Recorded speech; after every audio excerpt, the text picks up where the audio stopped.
अपनी वाणी को पवित्र करेंगे। ओम भूर्भुवः स्वाहा तत्सवितुर्वरेण्यं भर्गो देवस्य धीमहि धियो यो नः प्रचोदयात्।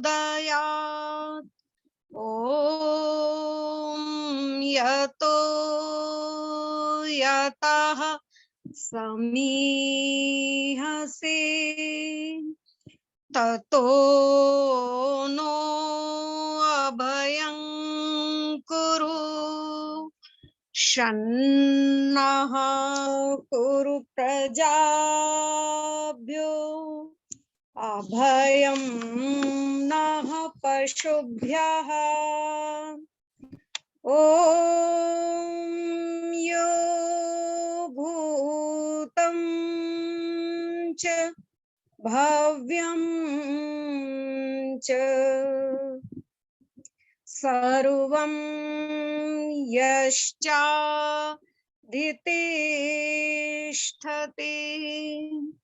स्वर्यस्य च केवलं तस्मै ज्येष्ठाय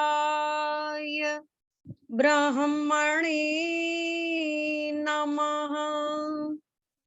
तस्मै ज्येष्ठाय ब्रह्मणे नमः। तस्मै ज्येष्ठाय ब्रह्मणे नमः। इस ऑनलाइन कार्यक्रम में अभी आप मुझसे पूर्व जिनके सुंदर विचारों को सुन रहे थे, ऐसे हमारे आदरणीय व्यासनंदन जी शास्त्री, जो बिहार यूनिवर्सिटी में प्रोफेसर हैं, संस्कृत के उत्कृष्ट विद्वान हैं, वैदिक विद्वान हैं, और इस संपूर्ण कार्यक्रम के ऋण स्वरूप हमारे भाई लखनलाल जी आर्य, वैदिक संस्कृति के रक्षक और पोषक संवाहक, और आपके साथ टीम में जुड़े हुए सभी क्रीम लोग, बहुत अच्छे अच्छे लोग आपके साथ जुड़े हुए हैं, और सभी बहुत ही उत्साहित होकर के इस कार्यक्रम में निरंतर उनकी तस्वीर देखने को मिलती है। ऐसे हमारी सभी विभूतियां, जिसमें माता चंद्रावती जी, नरूला जी, और भी बहुत से नाम हैं, जब सुनती रहती हूँ तो याद रहता है, और नाम नहीं ले पा रही हूँ। वो सब मेरे आदरणीय जन, सभी श्रोता बंधु दूर दूर देश विदेश से जुड़े हुए, तो सभी को एक सूत्र में इस कार्यक्रम के माध्यम से बांधने का प्रयास किया है भाई लखन जी ने।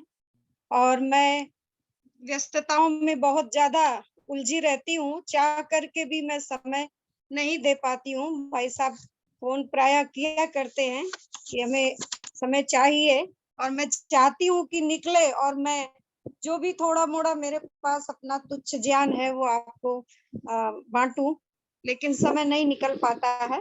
और इन्हीं व्यस्तताओं में, इन्हीं उसमें मैंने आज थोड़ा समय निकाला।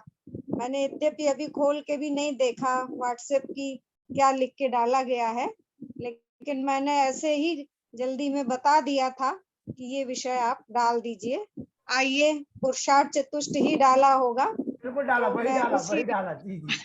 तो उसी विषय पर ही मैं अपनी बात प्रारंभ करती हूँ कि पुरुषार्थ चतुष्ट हम सभी जैसे कि जानते हैं कि मेढक के 4 पैर होते हैं, ऐसे ही हम सभी मनुष्यों के भी 4 पैर होते हैं।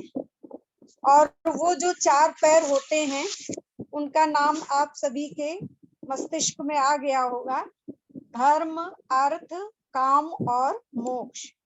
इसी को ही पुरुषार्थ चतुष्ट के नाम से बतलाया गया है। तो जब हम संध्या करते हैं तो संध्या में हम एक मंत्र बोलते हैं, हे ईश्वर दया निधे भवत कृपया अनेन जपोपासनादि कर्मणा धर्मार्थ काम मोक्षाणाम सद्या सिद्धिर भवेन्ना। हे परमपिता परमात्मा, आपकी कृपा से मैं जप उपासनादि कर्म के द्वारा धर्म अर्थ काम और मोक्ष की सिद्धि को शीघ्र ही प्राप्त करूं। ऐसा हम लोग संध्या में वाचन करते हैं। और धर्म के बारे में बहुत सारी परिभाषाएं हमारे विद्वानों ने दी हुई हैं। जो परमेश्वर अपना वेद विद्या का उपदेश मनुष्यों के लिए नहीं करता तो धर्म अर्थ काम और मोक्ष की सिद्धि किसी को यथावत प्राप्त नहीं होती। उसके बिना परम आनंद की अनुभूति भी किसी को नहीं होती। और जो मनुष्य ब्रह्मचर्य को प्राप्त हो करके उसका लोप नहीं करता है, वह सब प्रकार के रोगों से रहित हो करके धर्म अर्थ काम और मोक्ष को प्राप्त करता है। सर्वशक्तिमान परमात्मा की कृपा और सहाय और आप्त जनों की सहानुभूति से ये जो सिद्धांत है ये समस्त भूमंडल पर व्याप्त हो जावे तो सब लोग सहज में ही धर्म अर्थ काम और मोक्ष की सिद्धि करके सदा उन्नत और आनंदित होते रहें, ये मेरा मुख्य प्रयोजन है। ऐसा महर्षि दयानंद सरस्वती ने मंतव्य प्रकाश के अंतिम भाग में लिखा है। आइए, धर्म के बारे में अनेक लोगों ने अपने अपने ढंग से परिभाषाएं प्रस्तुत की हैं और धर्म के स्वरूप के बारे में आज भ्रांतियां उन लोगों को अधिक हैं जिनका संबंध वेद और वैदिक साहित्य से नहीं है। तभी तो जब महाभारत के यक्ष युधिष्ठिर संवाद में यक्ष ने युधिष्ठिर से अनेक प्रश्न किए हैं और उसमें एक प्रश्न यह भी किया, कह पंथाः, मार्ग क्या है। तो युधिष्ठिर ने उत्तर देते हुए कहा, वेदा विभिन्ना स्मृतयोऽपि भिन्ना नैको मुनिर्यस्य मतं प्रमाणम् धर्मस्य तत्त्वं निहितं गुहायां महाजनो येन गता स पंथः। तो धर्मराज के इस उत्तर से भी स्पष्ट है कि जो धर्म का स्वरूप है वह तो गुफा में छिपा हुआ है। धर्मस्य तत्त्वं निहितम गुहायाम, माने स्वयं धर्मराज को भी धर्म के स्वरूप में निर्भ्रांत जानकारी नहीं है, इसीलिए वो कह रहे हैं कि धर्म का जो तत्व है वह गुफा में छिपा हुआ है, अर्थात वो भी संदेहात्मक रूप में है। तो ये जो गुफा है ये युधिष्ठिर की अज्ञानावस्था ही है, जिसके परिणाम स्वरूप वो द्यूत क्रीड़ा में प्रवृत्त होकर के संपूर्ण राज्य, भ्रातृवर्ग और यहाँ तक कि द्रौपदी को भी हार बैठे। और इसी प्रकार से काशी का वो शास्त्रार्थ जो महर्षि दयानंद का 27 पौराणिक पंडितों के साथ हुआ, वह तो जग जाहिरी है, जग प्रसिद्ध ही है। सारे विद्वान एक तरफ और एक तरफ महर्षि दयानंद सरस्वती, जिसमें बाल शास्त्री आगे बढ़कर आए और ऋषि दयानंद जी से कहा कि रचनानुपत्तेश्च, ये सूत्र वेद मूलक है अथवा नहीं। महर्षि दयानंद ने कहा ये तो भाई पूरे चारों वेदों को पढ़ करके ही बताया जा सकता है कि वेद मूलक है या नहीं। तो उन्होंने कहा बाल शास्त्री ने, क्या आपने चारों वेद नहीं पढ़े? तो कहा आपने पढ़े हैं? बाल शास्त्री ने कहा हाँ पढ़े हैं। तो महर्षि दयानंद जी ने कहा तो आप हमें धर्म के लक्षण बता दीजिए। तो वो धर्म के लक्षण नहीं बता पाए और उसके पश्चात स्वामी विशुद्धानंद जी आगे बढ़कर आए, कहने लगे, कहें स्वामी जी आप तो, मैं आपको धर्म के लक्षण बता दूं। तो महर्षि दयानंद जी ने उनसे कहा कि आप अधर्म के लक्षण बता दीजिए। मतलब इतने बड़े संस्कृत और व्याकरण के विद्वान होते हुए भी ये लोग वेद के बारे में जानकारी नहीं रखते थे, इसलिए ये धर्म और अधर्म के लक्षण नहीं बता पाए। तो शास्त्रकारों ने लिखा, यतो अभ्युदय निह श्रेय सिद्धि स धर्मा, जिसके द्वारा हम इस लोक में उन्नति को प्राप्त करें, परलोक में उन्नति को प्राप्त करें, परम पद को प्राप्त करें, मोक्ष को प्राप्त करें, वही धर्म है। और लिखा, वेद प्रणहितो धर्म। महर्षि मनु ने लिखा, वेदा स्मृति सदाचार स्वस्य च प्रियमात्मनः एतत् चतुर्विधम प्राहु साक्षात धर्मस्य लक्षणम। और धृति क्षमा दमो अस्तेयम शौचम इंद्रिय निग्रह धीर विद्या सत्यम अक्रोधो दशकम धर्म लक्षणम। ये मनु महाराज जी ने लिखा है कि धृति पहला जो लक्षण है धर्म का वो धैर्य है। हम धैर्य धारण करने वाले बने। अधीर व्यक्ति जो है वो जीवन में कुछ भी प्राप्त नहीं कर सकता जिसके अंदर धैर्य का गुण नहीं है। क्षमा वीरस्य भूषणम, ये तो वीरों का आभूषण ही माना गया है। दमः, दमन करना इंद्रियों का, और इस दम शब्द से ही दंपति बना है, जो संतानों के ऊपर उन किसी भी गलत बात का प्रभाव ना पड़े, इसलिए वो स्वयं अपनी इंद्रियों का दमन कर लेते हैं, इसलिए वो दंपति कहलाते हैं। अस्तेयम, चोरी ना करना, स्तेय कहते हैं चोरी करने को। अस्तेय माने किसी की वस्तु को बिना पूछे नहीं छूना, नहीं लेना।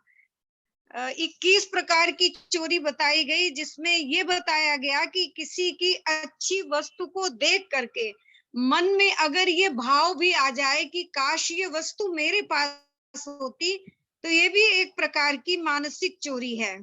तो कहा, शौचम, मन और आत्मा से और शरीर से शुचिता हो, हमारे अंदर पवित्रता हो। इंद्रिय निग्रह करना, इंद्रियों का निग्रह करना, और धीर, बुद्धि को पवित्र करना। और विद्या 4 प्रकार की होती है, आगम कालीन, स्वाध्याय कालीन, प्रवचन कालीन। और सत्य बोलना, नहीं सत्यात परो धर्मा। अक्रोधः, क्रोध नहीं करना। 4 मिनट का जो क्रोध होता है वो 4 महीने की शक्ति क्षीण कर देता है। तो ये धर्म के 10 लक्षण मनु महाराज जी ने बताए हैं। यहाँ मैं अपनी कोई बात नहीं कह रही हूँ, जो हमारे शास्त्रकारों ने हमें समय समय पर चेतावनी दी है, हमें सावधान किया है, हमें धर्म के वास्तविक स्वरूप से परिचित कराया है, उन्हीं अपने ऋषि मुनियों की बातों को आपके सामने रख रही हूँ।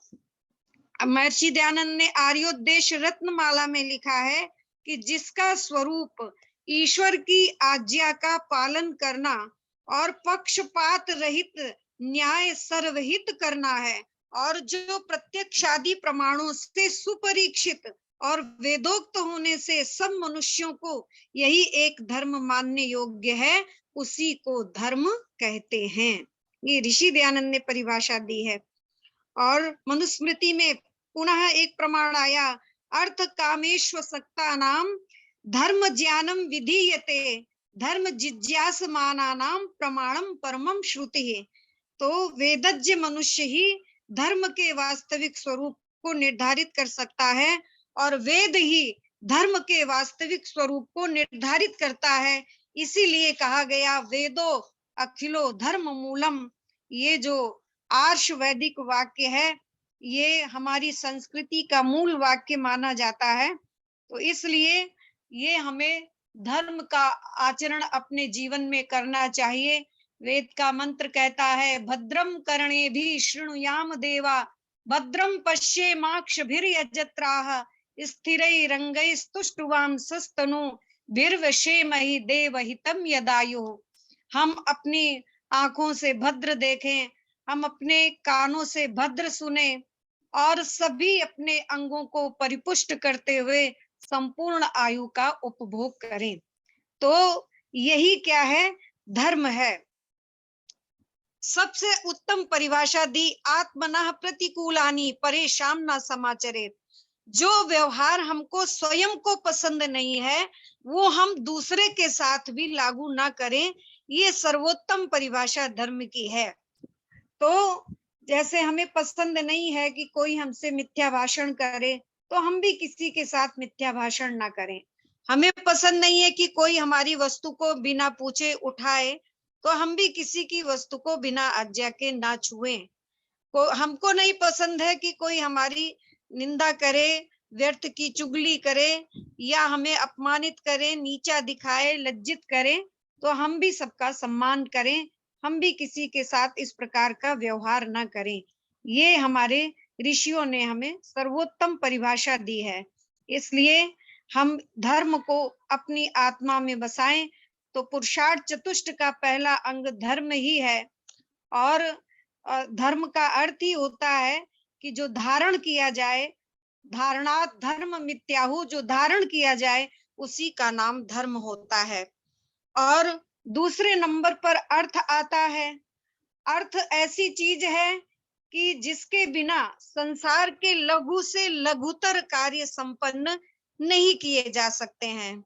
इसलिए अर्थ होता है तो व्यक्ति समर्थ होता है, अर्थ नहीं होता है तो व्यर्थ हो जाता है, और अर्थ होते हुए यदि उसका सदुपयोग नहीं होता है तो अनर्थ हो जाता है। अनर्थ और व्यर्थ ये दो अर्थ की विषमताएं हैं, और इन दोनों विषमताओं को जहां पर समाप्त कर दिया जाता है वहां हम समर्थ हो जाते हैं। इसलिए महर्षि पाणिनि ने एक सूत्र लिखा है, समर्थः पद विधि। तो कहा भाई जो व्यक्ति धनवान है, जिसके पास धन है, वही व्यक्ति इस संसार में सर्वोपरि है, क्योंकि सारे गुण धन पे ही आश्रित होते हैं। ऐसा हमारे नीतिकारों ने लिखा। यस्यास्ति वित्तं स नरः कुलीनः स पंडितः स श्रुतवान् गुणज्ञः स एव वक्ता स च दर्शनीयः सर्वे गुणा कांचनमाश्रयन्ति। कहा जिस व्यक्ति के पास अर्थ है, धन है, उसी को लोग कुलीन, पंडित, विद्वान, गुणवान समझते हैं। उसी को लोग वक्ता और दर्शनीय कहते हैं, क्योंकि सारे गुण कांचनम आश्रयन्ति, अर्थ पर ही आश्रित हैं, धन पर ही आश्रित हैं। अर्थागमो नित्यम अरोगिता च प्रिया च भार्या प्रिय वाहिनी च अवश्यश्च पुत्रो अर्थ करी च विद्या षड जीव लोकस्य सुखानि राजन।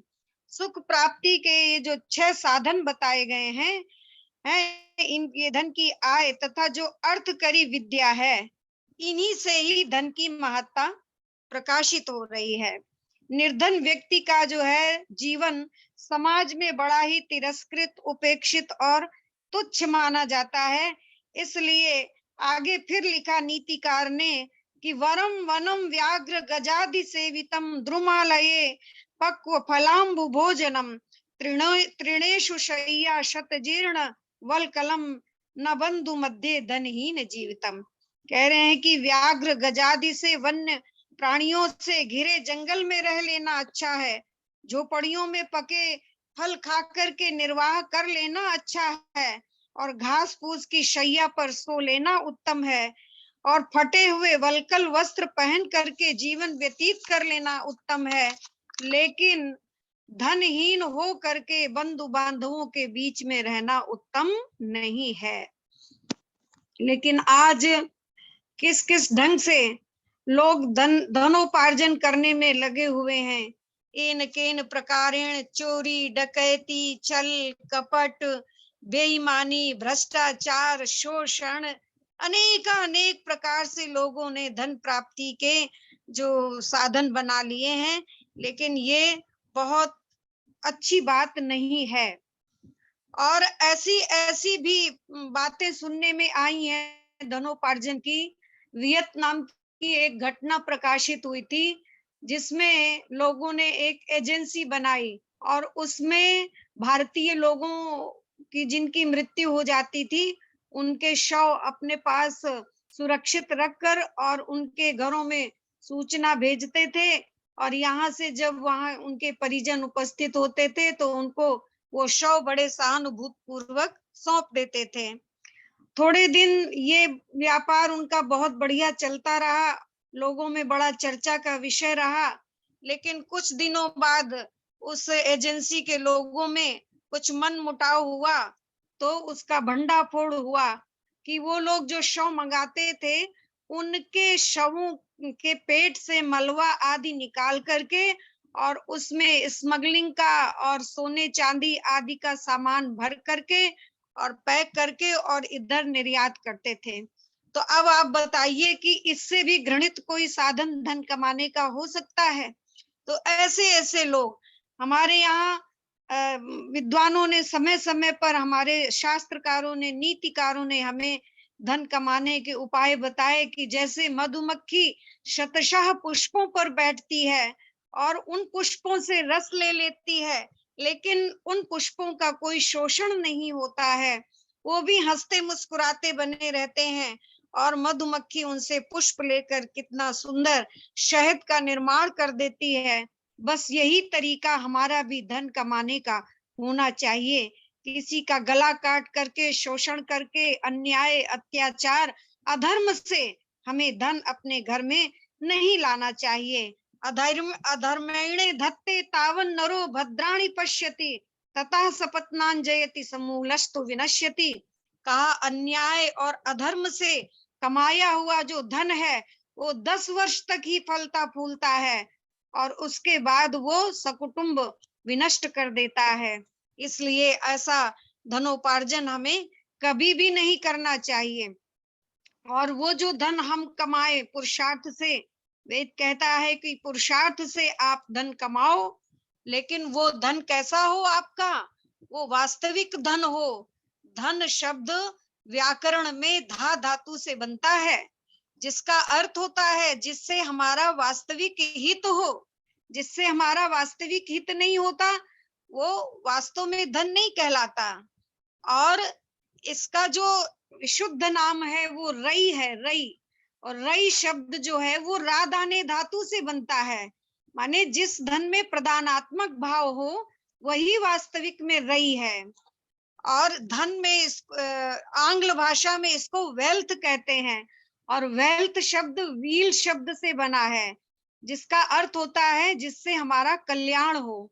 तो इस प्रकार से ये वेद का मंत्र भी कहता है, अग्निना रई मश्नवत पोषमेव दिवे दिवे यशशम वीरवत्तमम।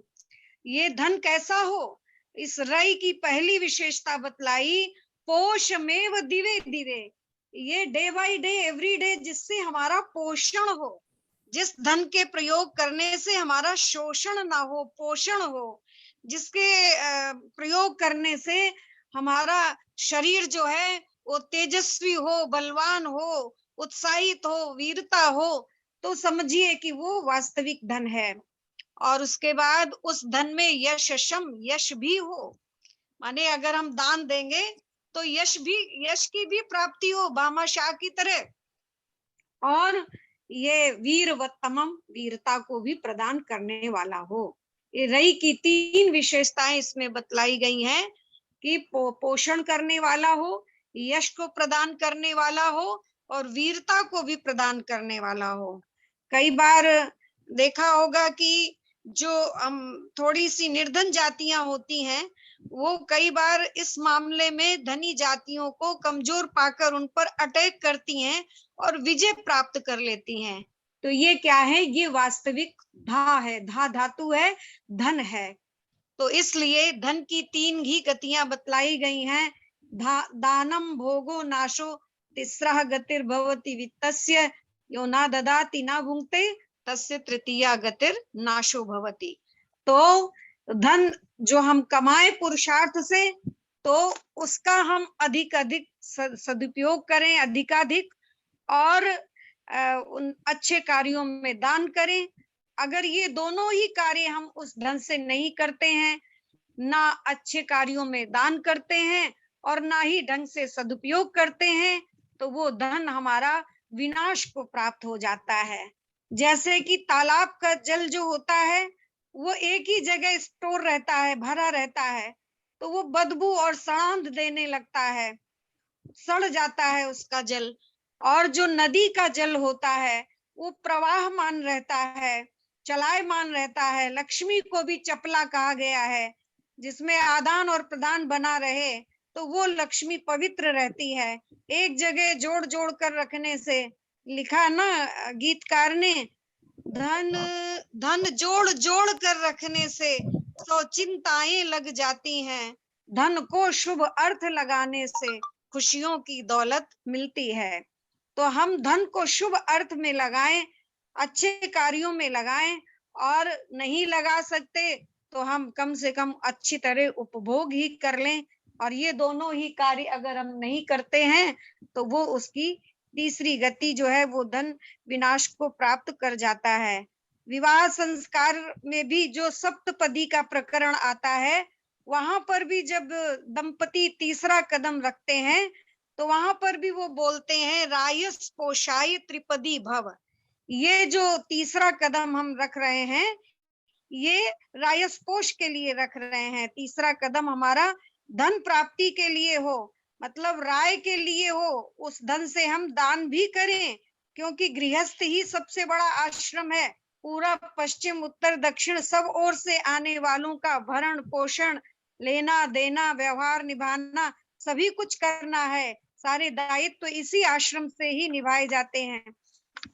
तो इसलिए ये हमें धनोपार्जन में धर्म का अंकुश लगा हुआ है। अगर धर्म पूर्वक हम अर्थ का उपार्जन करते हैं तो वह अर्थ जो है वो हमारे लिए फलीभूत होता है। वेद कहता है शत हस्त समाहर सहस्त्र हस्त संकिरा। अगर 100 हाथों से हम कमाने की ताकत रखते हैं तो 1000 हाथों से हम देने की भी ताकत रखें। किसान एक बीज बोता है और उससे एक वृक्ष तैयार होता है, और उस वृक्ष से हमको सैकड़ों फल प्राप्त होते हैं।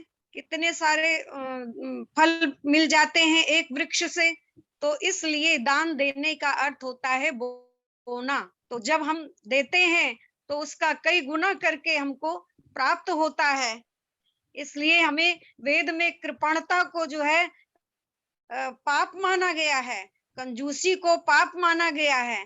दुनिया में ऐसे भी बड़े बड़े धनवान लोग पड़े हैं जिनके बिल्कुल भी 1 इंच भी देने की भावना नहीं होती है, और जो कोई दे रहा होता है तो सबसे ज्यादा कष्ट उन्हीं को होता है, जैसे कि उन्हीं की जेब से जा रहा है। ऐसे 2 कंजूसों की एक मैंने बात सुनी है कि एक कंजूस का मुंह लटका हुआ था, तो दूसरे कंजूस ने उससे पूछा, सूमी पूछे सूम से काहे मुख मलिन, या गांठी से गिर गया या काहू को दीन। तो वो कह रहा है, सूमी कंजूस कह रहा है ना गांठी से गिर गया ना काहू को दीन, देते देखा और को या से मुख मलिन। तो ये स्थितियां भी समाज में मिलती हैं, जबकि वेद हमें सावधान करता है, मोघ मन्नम विन्दते अप्रचेता सत्यम ब्रवीमि वद इस तस्य नार्यमणम पुष्यति नो सकायम केवलाघो भवति केवलाधि। अकेले खाने वाला जो होता है वो पापी होता है। तो इसलिए धर्म का अंकुश पहले ही लगा हुआ है, उसके बाद दूसरे नंबर पर अर्थ आया है कि हम धर्म पूर्वक अर्थ का उपार्जन करें और ऐसे अर्थ से हम कामनाओं की पूर्ति करें। तो काम में भी फर्क है। यहाँ पर जो काम शब्द आया है वह एक पवित्र वस्तु के रूप में आया है और चौथे चरण मोक्ष को प्रदान कराने वाला है। लेकिन जो काम शब्द उसमें आता है कि काम क्रोध लोभ मोह मद मात्सर्य, वहां पर वो काम शब्द त्याज्य वस्तु के रूप में आता है। और काम शब्द के बहुत सारे अर्थ हैं, इच्छा, भावना, अनेक प्रकार की अभिलाषा, अनेक इसके अर्थ किए गए हैं काम के। क्योंकि बिना इच्छा अभिलाषा के तो कोई भी कार्य हम संपन्न नहीं कर सकते हैं। संसार में मनुष्य के जितने भी कार्य होते हैं वे सब इच्छा के ही अधीन होते हैं। बिना इच्छा के छोटे से छोटा कार्य नहीं हो सकता है। तो इसी मनोविज्ञान के आधार पर ही कहा गया, अकामस्य क्रिया काचित दृश्यतो नेह करचित यद्वद्वी कुरुते कामम तत्तत् कामस्य चेष्टितम इच्छा द्वेष प्रयत्न सुख दुख ज्ञानान्यात्मनो लिंगम। तो उसमें भी सबसे पहले इच्छा ही शब्द आया है इस सूत्र में, जो मैंने अभी आखिरी में आपके पास रखा है। और उपनिषद भी कहता है मनोरथानाम गतिर्न विद्यते, इच्छाओं का कोई अंत नहीं है। एक इच्छा हमारी पूरी होती है तो दूसरी इच्छा आ खड़ी होती है, दूसरी समाप्त होती है तो तीसरी, तीसरी तो चौथी। ये ऐसी चीज है कि जो कभी समाप्त होने वाली नहीं होती है, लेकिन हमें जब तक हमारा नियंत्रण नहीं होगा तब तक ये इच्छाएं समाप्त नहीं होती हैं। तो इसलिए मन पर हमको लगाम लगाना बहुत जरूरी होती है, क्योंकि जब जब हमने मन की लगाम को ढीला छोड़ा तब तब उसका परिणाम कितना भयावह हुआ, तब तब कब क्या क्या इस मन के द्वारा काम हो जाते हैं। जब यानी इच्छाएं अनियंत्रित हो जाती हैं तो उच्छृंखलता, उद्दंडता और स्वेच्छाचारिता के आधार पर प्रत्येक क्षेत्र में आपाधापी मच जाती है। तो इसलिए जो सामाजिक संरचना का ढांचा है वो स्वयं ही चरमराने लग जाता है। इसलिए इन मन रूपी घोड़े पर जो है लगाम लगाना बहुत ही आवश्यक हो जाता है। और मनुष्य जो है इन्हीं अनियंत्रित इच्छाओं के कारण अथाह द्वंद्वों के सागर में डूब करके भ्रष्ट हो सकता है। कहते हैं कि एक बार एक व्यक्ति एक ऊंट पे सवार होकर के जा रहा था और अपने गंतव्य तक नहीं पहुंचा, बीच में ही उसकी लगाम टूट गई। अब वो घोड़ा उस यात्री को उबड़ खाबड़ मार्गों पे, कहीं जंगलों में, कहीं पत्थरों पे, पहाड़ों पे, कहाँ कहाँ उछलता कूदता उसको घुमाता रहा। बहुत देर बाद एक मध्य रास्ते में आया तो बड़ा उदास बैठा हुआ था घोड़े के ऊपर। तो एक पैदल जाते हुए यात्री ने उसकी तरफ देखा तो उसका जो बड़ा उदास चेहरा था उसको देखकर कहा, भैया कहाँ जा रहे हो? अरे जाना तो कहीं और था, लेकिन अब तो ये घोड़ा ही जहाँ ले जाएगा वहीं जाना पड़ेगा, क्योंकि हमारी लगाम टूट गई है। तो इसलिए हम भी अपने मन को इस लगाम से जो है लगा जोड़ खींच करके रखें, अन्यथा ये हमारा जो मन है ये बहुत ही चंचल है। वायु के वेग से भी इसको चंचल माना गया है, इसलिए मन को नियंत्रित रखना बहुत ही आवश्यक है। इसलिए रात्रि शयन के समय जब हम सोते हैं तो 6 मंत्र पढ़ते हैं। यज्ञाग्रतो दूर मुदैति दैवम तद सुप्तस्य तथैवैति दूरंगमम ज्योतिषाम ज्योतिरेकम तन्मे मनः शिव संकल्पमस्तु। और केवल ये बात एक बार नहीं कहते, 6 बार बोलते हैं, तन्मे मनः शिव संकल्पमस्तु, तन्मे मनः शिव संकल्पमस्तु। अर्थात ये जो मेरा मन है जो जागृतावस्था में और तथैवैति उसी प्रकार से सुषुप्तावस्था में ये शुभ और अशुभ कामनाओं की पूर्ति के लिए दूरंगमम दूर दूर तक जाता है। ऐसा शुभ अशुभ कामनाओं की पूर्ति के लिए दूर दूर तक जाने वाला ये हमारा मन कैसा हो? शिव संकल्पमस्तु, शुभ विचारों वाला हो, श्रेष्ठ विचारों वाला हो। इसलिए जो कामनाएं धर्म और अर्थ के अनुकूल होती हैं वो मनुष्य को महात्मा बनाती हैं, धर्मात्मा बनाती हैं, और जो कामनाएं धर्म और अर्थ के प्रतिकूल होती हैं वो मनुष्य को पापी और अधम बनाती हैं। इसलिए कविवर प्रकाश जी ने भी कहा है कि मन सा न जग में प्रकाश कोई सच्चा मित्र, मन सा न जग में प्रकाश कोई सच्चा मित्र, मन सा न और कोई शत्रु हुर दंगा है। मन से ही शांति गीत, मन से ही रीत प्रीत, मन से ही कल है कपट द्वेष दंगा है। मन ही दिलाता ईश, मन ही दिलाता मुक्ति, मन ही तो डालता सुकर्मों में अड़ंगा है। मन है मरीज तो लजीज कोई चीज नहीं, मन यदि चंगा तो कठौती में ही गंगा है। मन यदि चंगा तो कठौती में ही गंगा है। तो इसलिए आपने देखा। हाँ समाप्त करें जी, 5 मिनट और, बस 5 मिनट। अच्छा अच्छा, बता दीजिएगा, हम तो अपना बोलते ही चले ही जाएंगे। बस 5 मिनट का समय, 5 मिनट, केवल 5 मिनट जी। अच्छा अच्छा, ठीक ठीक। तो आपके सामने प्रमाण है कि जब जब देखो आप लंकेश रावण ने अपने काम को स्वतंत्र छोड़ दिया और वो श्री राम की पत्नी सीता का अपहरण करके ले गया, और उसका दुष्परिणाम क्या हुआ? पारिवारिक विनाश तथा स्वविनाश उसको भोगना पड़ा। इसी तरह से धृतराष्ट्र पुत्र दुर्योधन राज्य लोलुपता के कारण जब पांडवों के न्यायोचित भाग को भी सूच्यग्रम नैव दास्यामि बिना युद्धेन केशव कहकर नहीं दिया, तो उसका परिणाम आप सब लोगों के सामने है। संपूर्ण जो उनका कुल था, कुरुकुल था, उसका विनाश हो गया। मुगल सम्राट शाहजहां के बेटे औरंगजेब ने सल्तनत के लिए बूढ़े बाप को बंदी गृह में डाल दिया, तो उसका भी परिणाम आपके सामने है ना। और मुगल साम्राज्य का विनाश सबके सामने आ गया।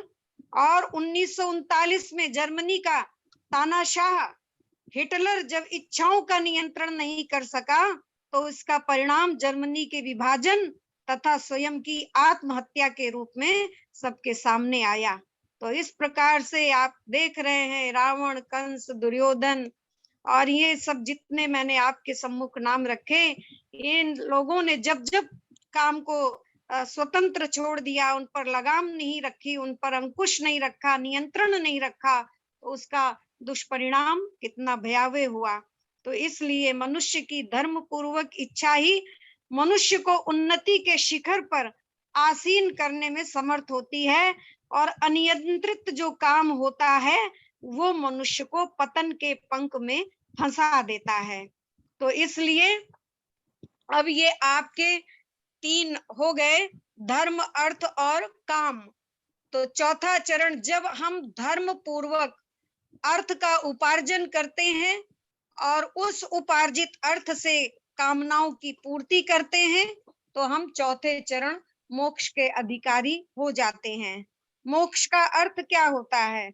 मोक्ष का अर्थ होता है छूटना या छुटकारा पाना, और छूटता वही है जो बंधा हुआ हो, और बंधता हुआ है जो छूटा हुआ हो। तो बंधन और मोक्ष ये 2 शब्द जो हैं ये सापेक्ष शब्द हैं। जीवात्मा क्या है? वो सांसारिक विषय बंधनों में बंधा हुआ है और वह उनसे छूटना चाहता है। सांसारिक विषय बंधन को दर्शनकारों ने त्रयताप के नाम से प्रस्तुत किया है। 3 ताप जीव के लिए आध्यात्मिक, आदि भौतिक और आदि दैविक हैं। ये 3 प्रकार के जो दुख हैं, इनसे सारे लोग दुखी हुए हैं और इनसे छूटना ही मानव जीवन का ध्येय है, लक्ष्य है।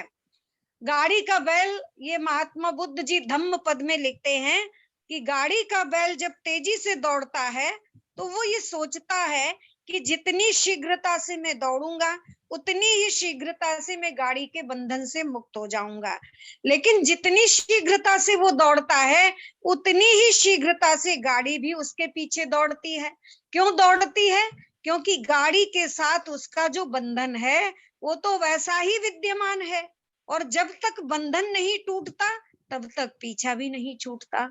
इसलिए हम मंत्र पढ़ते हैं, त्रयंबकम यजामहे सुगंधिम पुष्टिवर्धनम उर्वारुकमिव बंधनान मृत्युर्मुक्षीयमामृतात्। यहाँ भक्त भगवान से प्रार्थना करता है कि हे परमपिता परमात्मा, तेरी उपासना से मैं इस संसार रूपी बंधन से वैसे ही मुक्त हो जाऊं जैसे पका हुआ खरबूजा डाली से मुक्त हो जाता है। कच्चे फल को जब हम तोड़ते हैं तो उसमें से एक तरल पदार्थ निकलता है सफेद रंग का, मानो वो उस वृक्ष के आंसू हैं। कच्चे फल को ना वृक्ष छोड़ना चाहता है, ना फल वृक्ष को, ना वृक्ष फल को, ना फल वृक्ष को, दोनों ही अश्रुपात कर रहे हैं। इसलिए जो असमय बिना पका हुआ तोड़ लिया जाता है वो और यह चला जाता है संसार से, वो हमारे लिए बड़ा कष्टकारी हो जाता है। तो इसलिए मोक्ष, ये हमारा मोक्षत्व तो यही है कि हम पक जाएं, पूर्ण आयु को प्राप्त करें, और जैसे खरबूजा मुक्त हो जाता है वैसे हम भी डाली से मुक्त हो जाएं।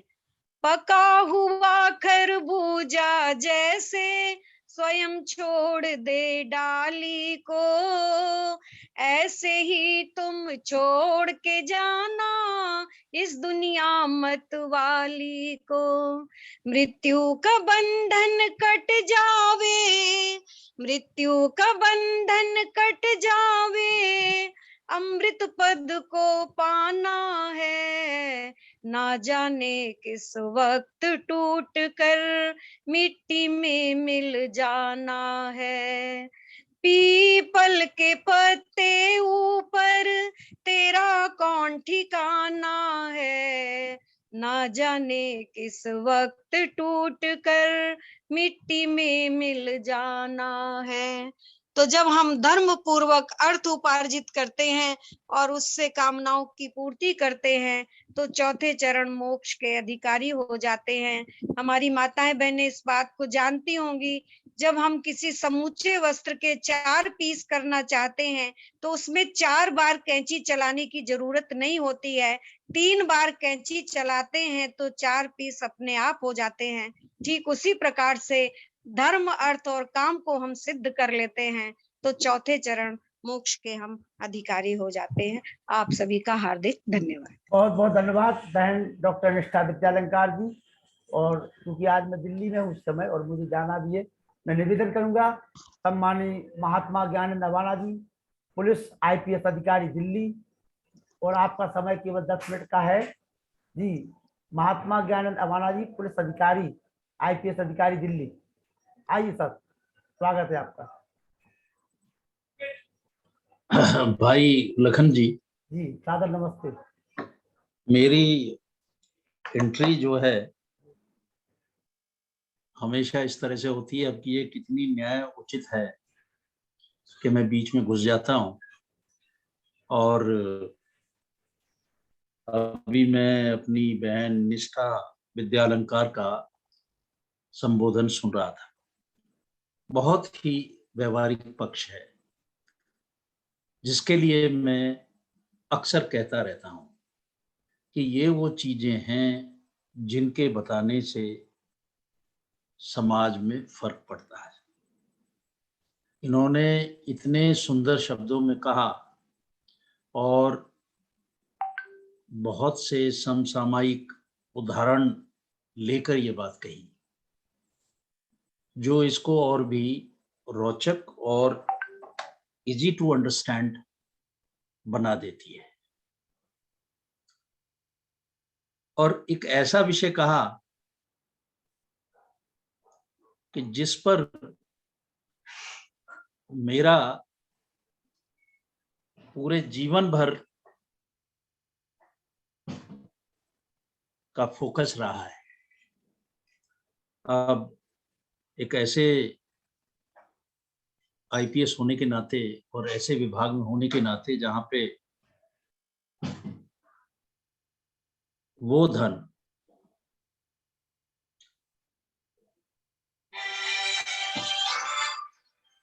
जो अर्जित होता है उन साधनों से जो बिल्कुल अनुचित है, उसके बारे में विस्तार से बताया।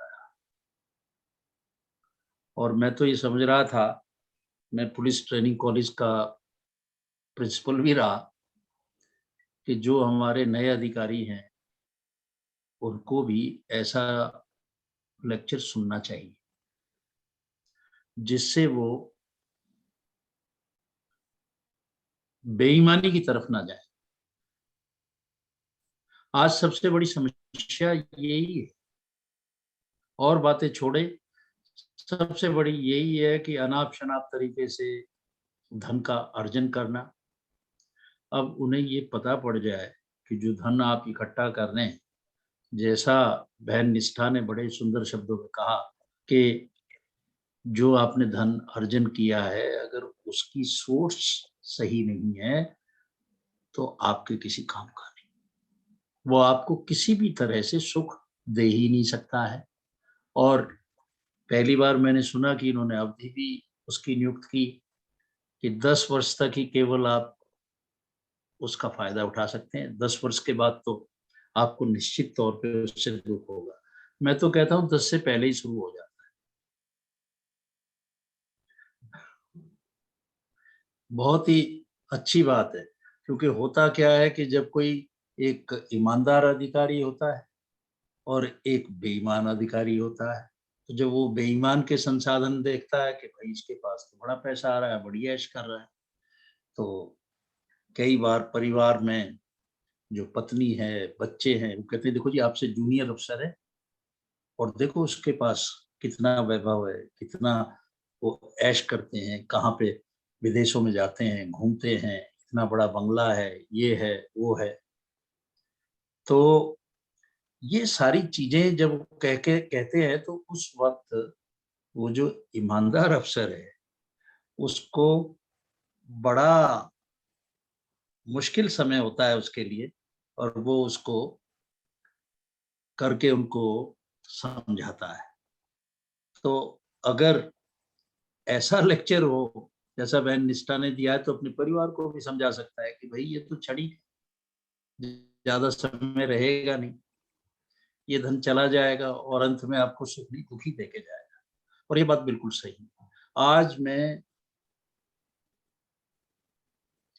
लखन जी इतने वर्ष के बाद में मैंने अच्छी तरह अपने जो बैचमेट्स थे, जो और अधिकारी थे, जी जी उनको देखा। जी और जो किसी जमाने में जी जो हमारे बच्चे, हमारा परिवार कहता था कि साहब आप तो उससे सीनियर अधिकारी हो, आपके पास कुछ नहीं है। आज जब बिल्कुल मैं उनका उदाहरण देता हूँ कि जो आप कहते थे, देखिए आज इनका क्या हाल हुआ है। बिल्कुल बिल्कुल। और वर्तमान में भी यही देखा जा रहा है, जितने भी आईपीएस अधिकारी हैं, जितने भी कलेक्टर हैं, क्या उनकी दुर्दशा हो रही है, कितना धन उनके पास से निकल रहा है। जी सर, देखिए आप क्या हाल हो रहा है बिल्कुल। और सलाखों के कैसा पीछे हाल घुसा हो रहे रहा लोग। है, बिल्कुल बिल्कुल कैसा हाल हो रहा है। बिल्कुल अपने बिल्कुल बच्चे, मैं तो इनकी बड़ी इंटरनल बातें भी जानता हूँ, अंदर की बातें भी जानता हूँ। मैं तो देखता हूँ कि अगर घर में 2 बच्चे हैं, तो हो ये रहा है लखन जी कि मेरे पास आते हैं कि भाई एक बच्चा सेवा करता है, दूसरा मुझे गाली। तो मैंने कहा भाई वो जो आपकी सेवा करता है वो किस लिए करता है? कि साहब उसको ही मैं सारा धन देना चाहता हूँ, मैं एक बिल बनवाना चाहता हूँ, तो सारा मैं इसको देना चाहता हूँ। मैंने कहा उसको किसी दिन ये जिक्र करना कि जो भी मेरे पास धन संपत्ति है मैं दोनों में बराबर बांटूंगा और फिर देखना उसका सेवा भाव, तो आपको पता पड़ जाए। और शरीर से दुखी है, जो भोजन एक बहुत छोटी सी चीज है, भोजन नहीं कर सकते हैं, शरीर में इतने रोग हैं, घर में जो कभी बड़े इज्जत के पात्र थे आज इज्जत नहीं रही। मैं तो इस सब का दोष पूर्ण रूप से सहमत हूँ बहन निष्ठा जी से। इस पूरे उसका दोष मैं उस किस तरह से वो धन कमाया गया है उसको मानता हूँ। और ये बड़ा व्यवहारिक पक्ष है जो मैं आपको बता रहा हूँ। आप लोग सारे विद्वान हैं, आपने अच्छा ये सब किया है, ज्ञान किया है, तो आप बड़ा सही उसको उस तरह से कहते हैं। मैं तो देख के हैरत में रह जाता हूँ कि भाई क्या कर रहे हो, और उनको देख के दूसरे सुधर नहीं रहे। तो बहुत जरूरत है इस मॉरल एजुकेशन की, इस धार्मिक एजुकेशन की, इस वैदिक सिद्धांतों की। और वैदिक सिद्धांत मैंने तो अपने जीवन में ये देखा है कि जिस तरह से गणित के सूत्र हैं उस तरह से कोई इसमें एम्बिग्यूटी नहीं है। ये अगर करोगे तो ये पाओ। परमेश्वर नियंता है और उसकी गणना में कोई चूक नहीं है। आपके कैलकुलेटर में हो सकती है, परमेश्वर की जो गणना है उसमें कोई चूक नहीं है। जैसा करोगे वैसा फल वो देगा आपको। हो सकता है किस समय पे दे, उसमें थोड़ा आगे पीछे हो जाता है, पर मिलेगा जरूर। आज मैं सुबह लखन जी मॉर्निंग वॉक पे कुछ आईएएस ऑफिसर थे, उनके साथ मेरी बातचीत हो रही थी। जी सर, जी सर। तो एक बड़ा अच्छा विषय था, एक ग्रुप है, उसमें हम लोग बात करते हैं। तो सारे लोग जितने भी हैं, हमारा जो सत्य सनातन धर्म है, जो वैदिक धर्म है, जो उसके सिद्धांत है, उन सबको मानने वाले लोग। और इतने समय के बाद रिटायर्ड हो गए, ये हो गए, अब बातें उसकी करते हैं। तो उसमें एक विषय आया जिसके ऊपर आज चर्चा हुई, वो मैं आप सबके साथ साझा करना चाहता हूँ। विषय था कि हम तो जानते हैं इन वैदिक सिद्धांतों को, हमने वेदों का अध्ययन किया, उपनिषद पढ़ी, दर्शन छयों पढ़े और दूसरे ग्रंथ पढ़े। और गर्मी ज्यादा हो गई है लखन जी, मैंने कहा गर्मी ज्यादा हो गई है आपकी जगह पे। हाँ, हम यहाँ निजामुद्दीन के पास बैठे, बहुत गर्मी हो रही है यहाँ पे। एक होटल का कमरा है, उसमें बैठे हैं। और ट्रेन भी हमारी दक्षिण एक्सप्रेस कुछ देर बाद अगर आप तैयार है। अच्छा जी, दक्षिण एक्सप्रेस जी। तो जो मुद्दा था, क्योंकि समय मेरे पास ज्यादा नहीं है, पर वो बात मैं आप सभी जो विद्वान जन यहाँ पे हैं उनके लिए ये प्रश्न छोड़ता हूँ। उन्होंने कहा कि भाई हम सब तो वैदिक सिद्धांतों को जानते हैं और उत्तर दे देते हैं, कैसा ही भी उत्तर हो। आजकल जिस तरह से माहौल है उसमें लोग जिस तरह से अटैक करते हैं हमारे धर्म के ऊपर, और बहुत सारे लोगों को मैं टीवी पे देखता हूँ, मैं भी टीवी पे जाता हूँ पर धर्म के विषय में नहीं जाता हूँ, वो मुझे एज पुलिस अफसर बुलाते हैं, तो उसमें हम जवाब नहीं दे पाते। जब वो किसी मूर्ति की बात करते हैं, हमारी किसी रिचुअल की बात करते हैं, तो हम जवाब नहीं दे पाते क्योंकि बैकग्राउंड में उन लोगों को वैदिक सिद्धांतों का कुछ पता नहीं, और वो वहीं से पकड़ लेते हैं।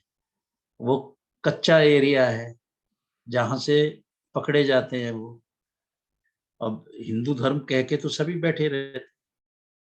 तो प्रश्न ये था, एक HL शर्मा IAS अफसर हैं, यूटी कैडर के, उन्होंने कहा कि उनका बेटा IIT दिल्ली में पढ़ता है, MTech कर रहा है।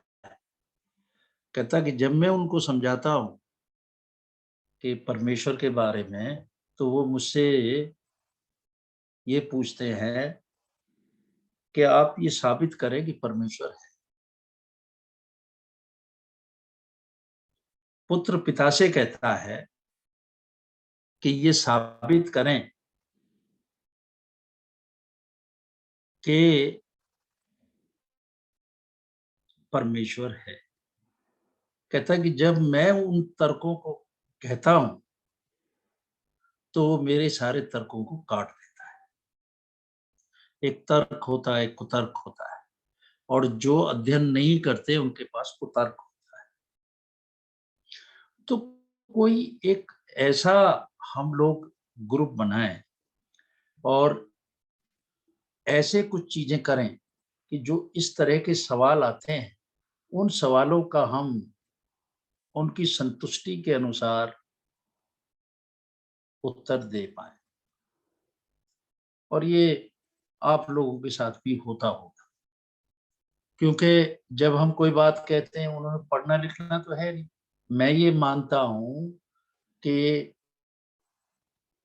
इन सिद्धांतों को समझने के लिए पात्रता भी होनी चाहिए, और पात्रता लाने के लिए समय की आवश्यकता होती है, और समय इन लोगों के पास नहीं है। ये तो खड़े खड़े आते हैं और खड़े खड़े ये पूछते हैं कि साहब बताओ परमेश्वर क्या है, अभी बता दो, मुझे जाना है 2 मिनट। तो ये जो अगली पीढ़ी है, इसका हमें कुछ करना चाहिए। उनके जो ये सवाल हैं, उन प्रश्नों के उत्तर कुछ ऐसे ढंग से दिए जाएं कि जो उनकी समझ में आ जाए। आज सुबह जो मैंने कहा, तो मैंने एक उदाहरण उन्हें दिया। उन्होंने कहा साहब हम समझा भी देते हैं, मान भी लेते हैं कुछ हद तक, पर उस रास्ते पे चलते नहीं। वही पार्टी, वही देर से आना, वही अनाप शनाप खाना, वही मदिरा और पता नहीं दारू और पता नहीं क्या क्या का सेवन बड़ा फैशन है यंग एज में। कहते वो तो चलते ही नहीं, फिर वहीं रहते। तो मेरे मस्तिष्क में एक इंसिडेंट आया। ये पुरानी बात है। राष्ट्र कवि मैथिली शरण गुप्त, स्वामी शरणानंद और डॉक्टर राजेंद्र प्रसाद हमारे देश के पहले राष्ट्रपति, तीनों राष्ट्रपति भवन में बैठे हुए थे।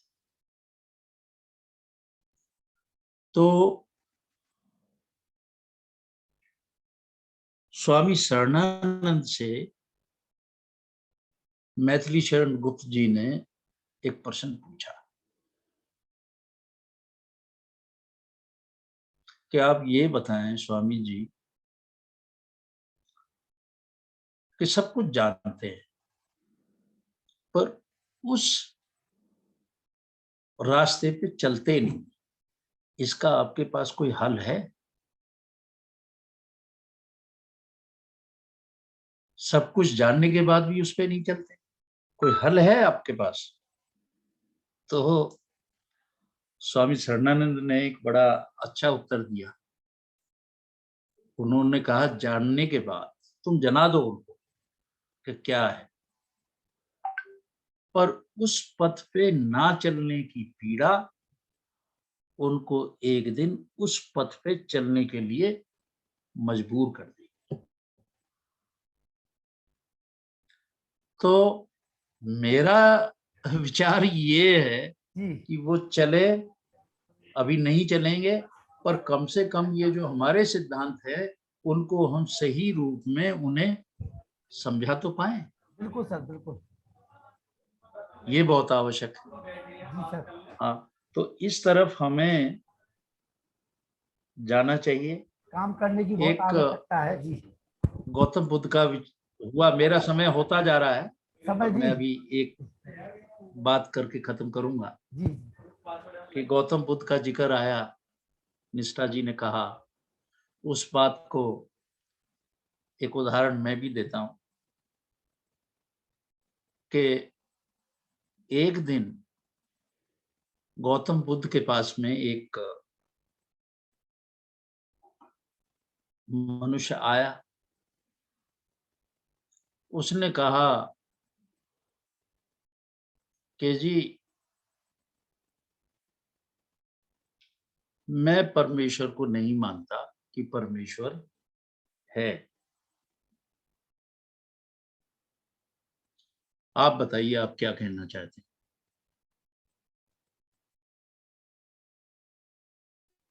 कहते नहीं भाई, ऐसी बात नहीं, परमेश्वर तो है, आप उसको ढूंढो, उस पर मनन करो।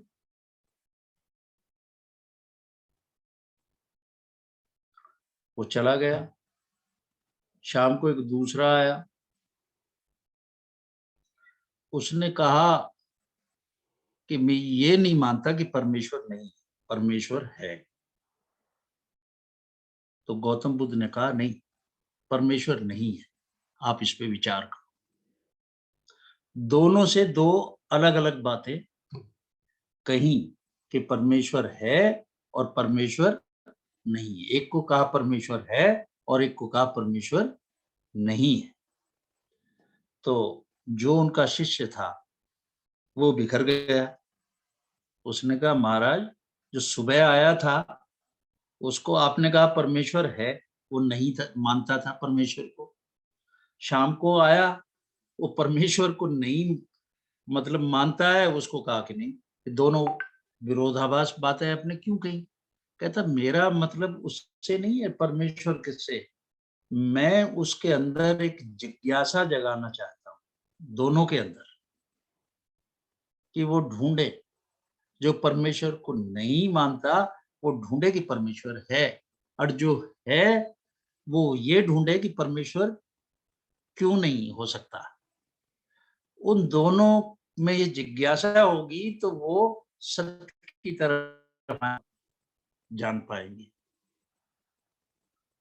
तो मैंने शायद आपका समय ज्यादा ले लिया। समापन कर लखन लाल जी। शांति पाठ करना सर, शांति पाठ। हाँ, मेरा हो ही गया और मैं सबसे, मुझे अच्छा लगा, मैं सभी का धन्यवाद करता हूँ। नमस्ते। और डॉक्टर निष्ठा विद्यालंकार, हमारे व्यास नंदन शास्त्री जी और हमारे आचार्य ध्रुवदेव जी, जिनको आना था लेकिन क्योंकि कुछ कारणों की वजह से उनके यहाँ नेटवर्क प्रॉब्लम थी तो हमें निष्ठा जी को तुरंत बुलाना पड़ा और समय हो चुका है और हमें चूंकि यहाँ से अब निजामुद्दीन से घर के लिए निकलना है तो हम सभी से क्षमा चाहते हैं। बाकी वार्तालाप हम कल करेंगे। मैं चाहता हूँ जो बंबई से हमारे आचार्य सुखबीर जी जुड़े हुए हैं वो शांति पाठ कराएं जी। आचार्य सुखबीर शास्त्री जी। जी हाँ जी। ओम देव शांति अंतरिक्षगम शांति पृथ्वी शांति शांति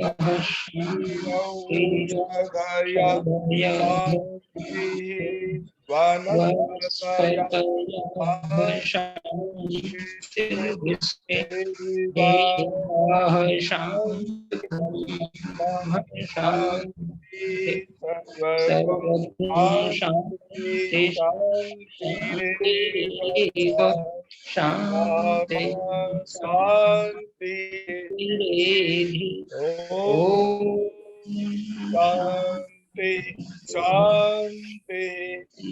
शांति। आप सभी को सादर नमस्ते।